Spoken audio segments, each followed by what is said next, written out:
एक नई सर्द सुबह तलब हुई थी, बेहद ठंडी और पुरकशिश। शाइस्ता बेगम अपने तख्त पर बैठी टीवी देख रही थी।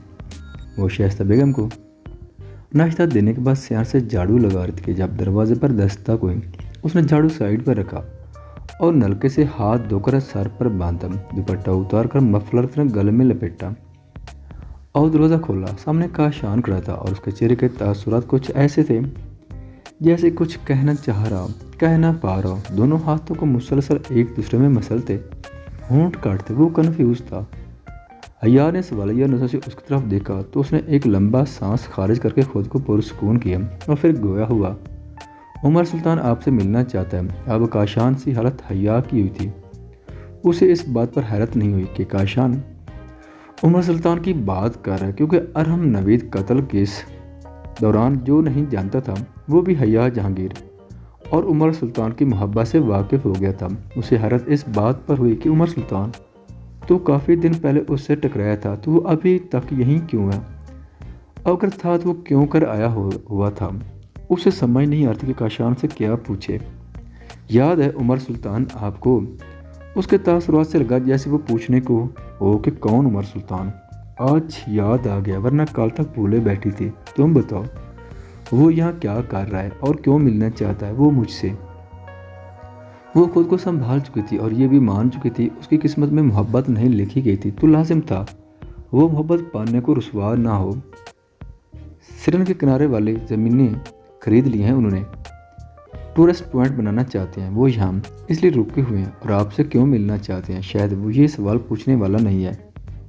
शकला की झील पर वो शाम को आपका इंतज़ार करेंगे, अगर दिल माने तो आकर मिल लीजिएगा। वो कहकर जैसे आया था वैसे ही पलट गया और वो वहीं दरवाजे पर कितनी ही देर खड़ी रही। जब शाइस्ता बेगम ने आवाज़ की तो वो होश की दुनिया में वापस आई थी। दरवाज़ा बंद करके वो अंदर आई और सीधा कमरे में घुस गई।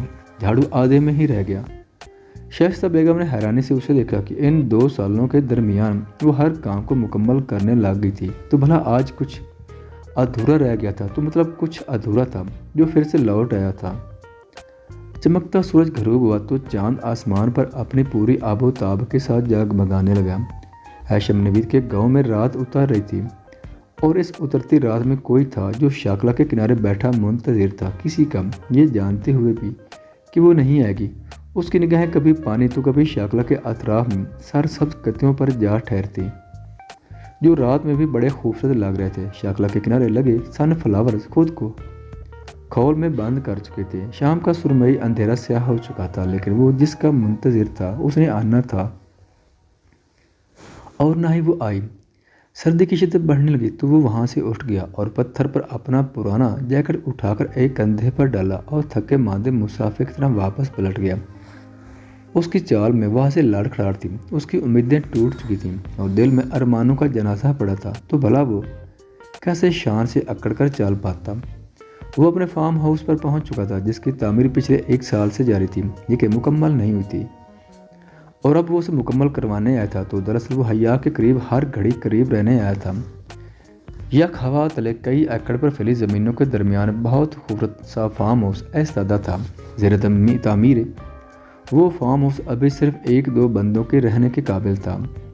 वो छोटा सा फार्म हाउस शाकला के किनारों से ज़रा फासले पर था और उसके आगे लगी सफ़ेद बाढ़ से निकलता लकड़ी का पुल शाकला के दरमियान तक जाता था और वहाँ खड़े होकर कुदरत के हुस्न को देखा जा सकता था। लकड़ी की बाढ़ पर छोटा सा दरवाज़ा मौजूद था।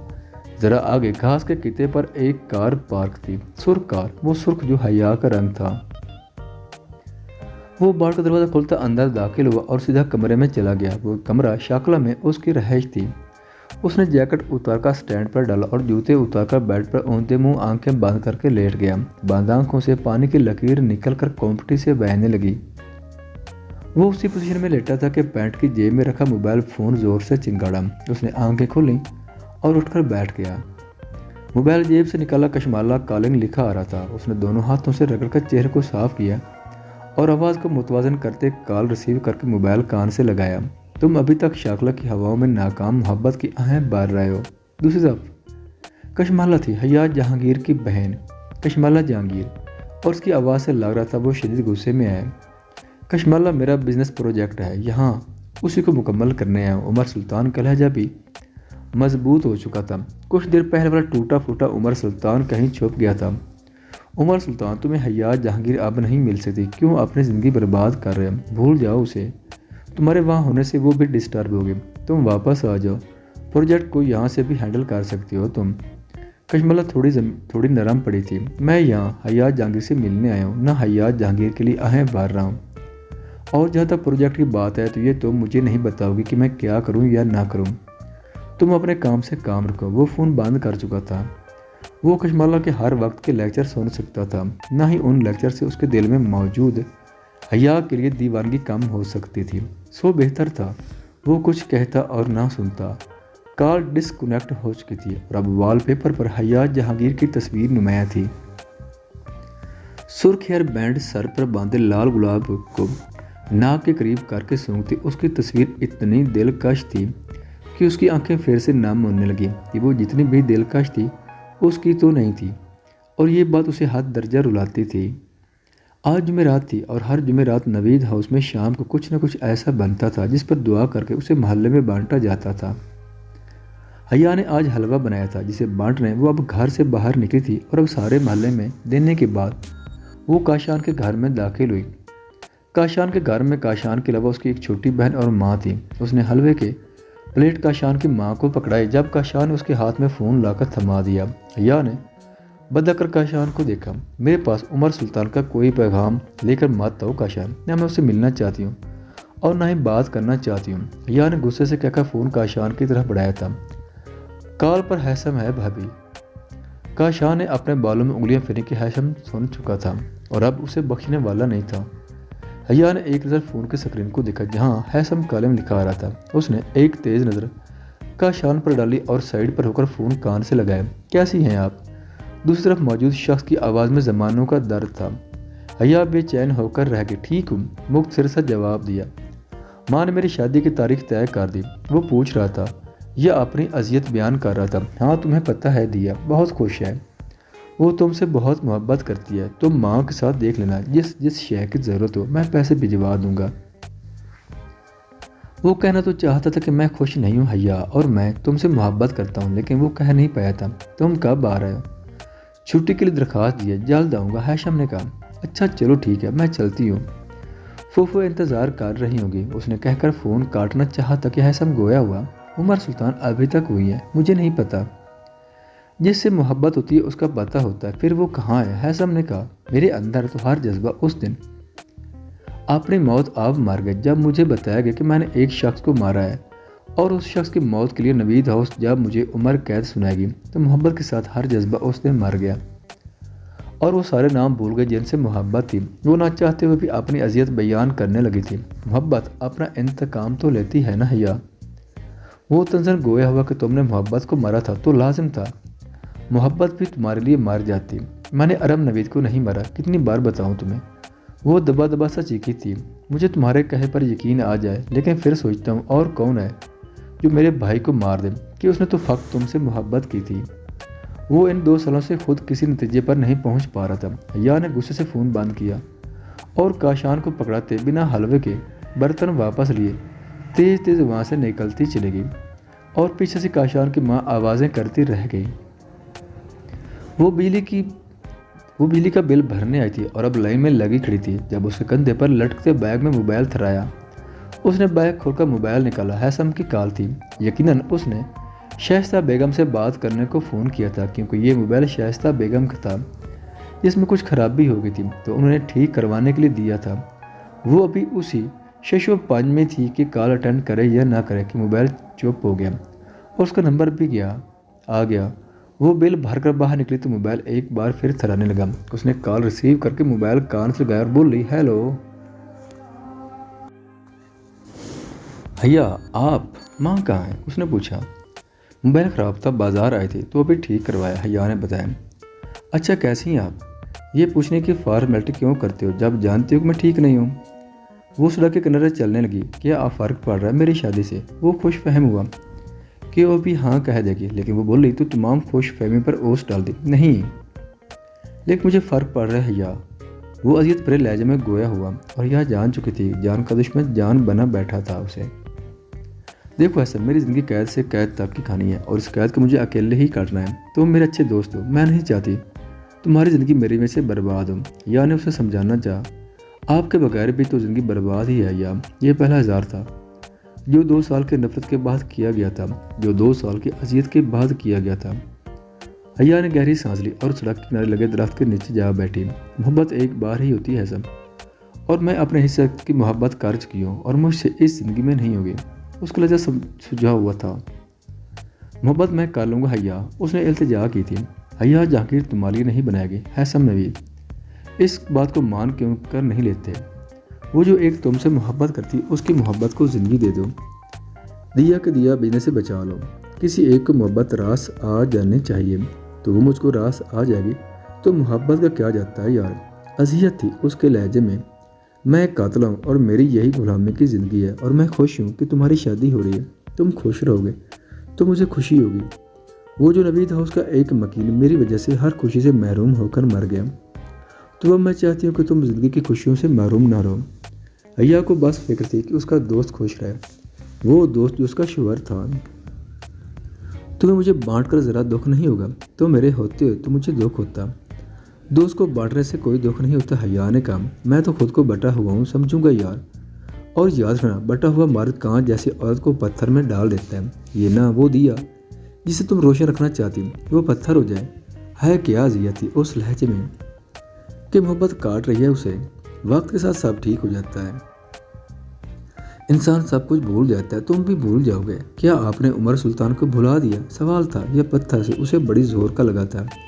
اس کی آنکھ میں کچھ چبھا تھا، شاید وہ عمر سلطان کی یاد تھی۔ گھبرا کر اس نے جلدی سے فون بند کر کے موبائل بیگ میں رکھا اور چہرہ دونوں ہاتھ میں چھپا لیا۔ کئی آنسو اس کی آنکھوں سے بہے تھے اور قریب تھا کہ وہ پھوٹ پھوٹ کر رو رہی تھی کہ اس کی پشت پر آہٹ ہوئی اور پھر کسی نے اس کے کندھے پر ہاتھ رکھا۔ وہ بدک کر پلٹی اور سامنے عمر سلطان کو کھڑے دیکھ کر پتھر ہوئی تھی۔ دیکھو تم مجھے ہر جگہ دکھائی دیتی ہو، کانچ ٹوٹ کر کیسے بکھرتا ہے۔ کوئی اس وقت عمر سلطان کو دیکھتا تو جان بچتا۔ حیا فوراً سے کھڑی ہوئی اور چیخنے لگی تھی کہ عمر سلطان نے اس کا ہاتھ پکڑ لیا۔ سنو حیا، محبت کرنے والوں کے ساتھ ایسا نہیں کرتے۔ وہ التجا بھرا لہجہ تھا اور التجا بھری ایسی کہ دیکھنے سننے والا کلیجہ نکال کر ہتھیلی پر رکھ لیتے۔ مجھے جانے دو، اپنی کلائی چھڑاتے وہ میں نے منائی تھی، چلی ہی تو گئی ہوں۔ میں تو بس ان فاصلوں کو ماپنے آیا ہوں جو تمہارے اور میرے درمیان حائل ہیں۔ ان کو فاصلوں کو ماپ پر ٹاپوں گا تو تمہیں اپنی دنیا میں لے جاؤں گا۔ ہے وہ لہجہ قربان ہونے جیسا تھا، اور کون تھا جو اس لہجے پر قربان نہ جاتا؟ تم کوئی ٹین ایجر لڑکے نہیں ہو جو یوں ضد بھری باتیں کر رہے ہو، ایک میچور مرد ہو۔ یہ باتیں تمہیں سوٹ نہیں کرتی، اور وہ جو تمہارے اور میرے درمیان فاصلے ہیں وہ اتنے ہیں کہ انہیں ماپا نہیں جا سکتا۔ اگر ماپ بھی لو تو انہیں ٹاپتے تمہاری زندگی گزر جائے گی، لیکن فاصلے ختم نہیں ہوں گے۔ اپنی کلائی چھڑاتی وہ آگے بڑھی تھی جب عمر سلطان نے کچھ ایسا کہا کہ اس کے قدم زنجیر ہوئے۔ فاصلوں کو ماپا نہیں جا سکتا تو کیا ہوا؟ وہ جو ایک دیوار بنا فاصلہ ہے اسے راستے سے ہٹایا بھی تو جا سکتا ہے۔ اس کا لہجہ پلوں میں بدلا تھا، اور اس گھڑی وہ بکھرے ہوئے عمر سلطان نے ضدی عمر سلطان بن گیا تھا جس کے لہجے اور آنکھوں کے مطلب سمجھتے حیا جی جان سے کانپی تھی۔ اور وہی وہ پل تھا جب وہ پلٹی اور ایک زوردار تھپڑ عمر سلطان کے گال پر دے مارا۔ وہ جو ایک میری وجہ سے مرا ہے بس وہی ایک مرا ہے، اب کوئی اور میری وجہ سے نہیں مرے گا، اور ہے سب نوید سے دور رہنا۔ عمر سلطان ورنہ خون پی جاؤں گی میں تمہارا۔ اور ایک بات میری یاد رکھنا، آرام نوید کے مرنے پر حیا جہانگیر ہے سب نوید کو نہیں ملی، اور ہے سب نوید مر گیا تو عمر سلطان کو پھر بھی حیا جہانگیر نہیں ملے گی۔ وہ انگلی اٹھا کر وارن کرتے تیز تیز قدم لیتی پلٹ چکی تھی، اور وہ اپنے گال پر ہاتھ رکھے کتنی ہی دیر اس کے قدموں کے نشان دیکھتا رہا تھا۔ اسے یقین نہیں آتا تھا کہ حیا جہانگیر اسے تھپڑ مار کر چلی گئی۔ اس کے اندر دکھ، تأسف اور جانے کیا کیا امڑنے لگا تھا۔ جب یہ میرا کا فون باز اٹھا، تم لوٹ کر کب آؤ گے عمر سلطان؟ اسے فون سے کان گیا۔ دوسری طرف کشمالہ جہانگیر تھی، وہی ضدی لہجے لیے ہوئے تھا۔ شام کو نکل جاؤں گا شکلہ سے، فاصلے ماپے نہیں جا سکتے۔ اس نے دھیرے سے کہتے فون بند کیا اور اس پتھر پر بیٹھ گیا جہاں کچھ دیر پہلے حیا جہانگیر بیٹھی تھی۔ وہ حیا جہانگیر جو ماروی تھی اور فقط عمر سلطان کی ماروی تھی۔ 2 महीने तेज रफ्तारी से गुजरे और इतनी तेज रफ्तारी से कि हैसम नवीद की शादी का दिन आ गया। वो जब से छुट्टी लेकर गांव आया मुसलसल टाल मटोल कर रहा था और जिस लिए कर रहा था उसने साफ अल्फाज में कह दिया कि हैसम नवीद की शादी हो ना हो उसे हयात जहांगीर नहीं मिल सकती। और इस बात को जानकर वो अजीयतों में डूबकर उभरा माँ के सामने राजी हो गया। ये मार्च का महीना था, सर्दी की शिद्दत अभी तक बरकरार थी।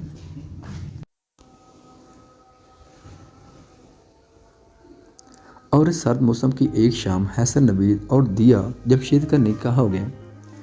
वो जिसमें दिया जमशेद खुश थी, शाइस्ता नवीद खुश थी, हयात जहांगीर खुश थी और कोई खुश नहीं था तो वो हैसम नवीद था। शाइस्ता बेगम ने दिल के सारे अरमान निकाले थे शादी पर। वो बेइंतहा खुश थी और ये खुशी उनके चेहरे से झलक रही थी। छोटा सा नवीद हाउस को दुल्हन की तरह सजाया गया। बरामदे में बरकी कमकमे लगे हुए थे और इन सुनहरी कमकमों तले दिया जमशेद सुर्ख लिबास में दमक रही थी। वो सुर्ख लिबास जो हयात जहांगीर का मन पसंद था, लेकिन हमेशा की तरह वो उस फैज़ सादा लिबास में थी, लेकिन खिलाफ मामूल बाल खोलकर कंधों पर बिखरे हुए थे। वो सोग में थी और ये सोग हर खुशी गमी में उस पर फर्ज था। कई रिश्तेदारों ने हया को देखा तो रुख फेर लिए और हम कत्ल केस के बाद वो उनके लिए काबिल नफरत हो गई थी। कुछ रिश्तेदारों ने तअस्सुफ से उसे देखकर सर झटका, जैसे अफसोस करना चाह रहे हूँ। उसने भारी दिल और मुस्कुराते लबों के साथ बालों को कांस के पीछे अरसा और बरकी कमकुओं तले जगमगाती दिया की तरफ बढ़ी थी कि शाइस्ता बेगम की आवाज़ पर रोक गई। मनहूस होते नई नवेली दुल्हन के पास नहीं जाती और अगर वो कातला हो तो मज़ीद दूरी बढ़ाने की